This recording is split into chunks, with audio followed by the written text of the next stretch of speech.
had a viewer who wrote in and said, my child keeps biting, do we know why?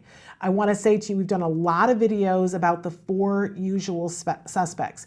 Usually there are 4 reasons why, I'm showing 5 fingers, but there are 4 usual reasons why anybody that is under the age of 18 does anything. And sometimes there's a mix, but you want to ask yourself, you know, could it take data on it to try to figure out which one of these things it could be? Sometimes people do things for attention. If your child is biting for attention, then it will be in a moment in which you're doing something else. If you get on the phone and you're busy on the phone and the child comes over and bites you, might be attention.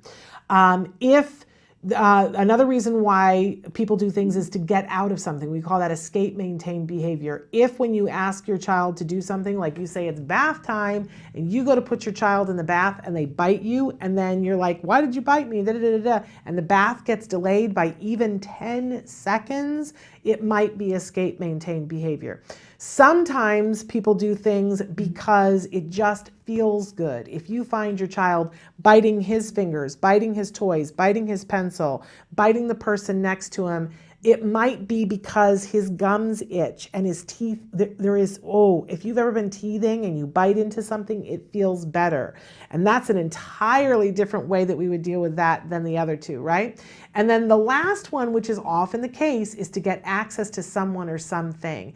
If I am in class and I see that the little girl next to me has a ball and I want the ball and I ask for it and she doesn't give it to me, if I go over and bite her, guess what she does? She drops the ball.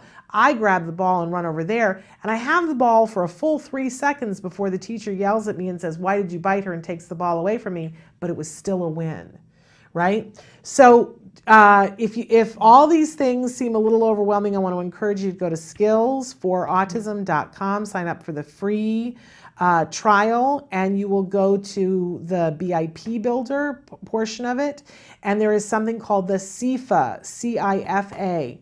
And it will ask you a bunch of questions. It'll ask you, what is the behavior? And it'll start asking you questions about when does it happen? Why does it happen? And it will tell you at the end of it, it's most likely one of these 4, or it'll show you a graph and it'll show you, well, it's this much attention, it's this much this. And then it will make recommendations about what you can do about it, because for each one of those 4 things, vastly different what you do. So that was very quick, and we've done other videos on it. I encourage you to check out skillsforautism.com.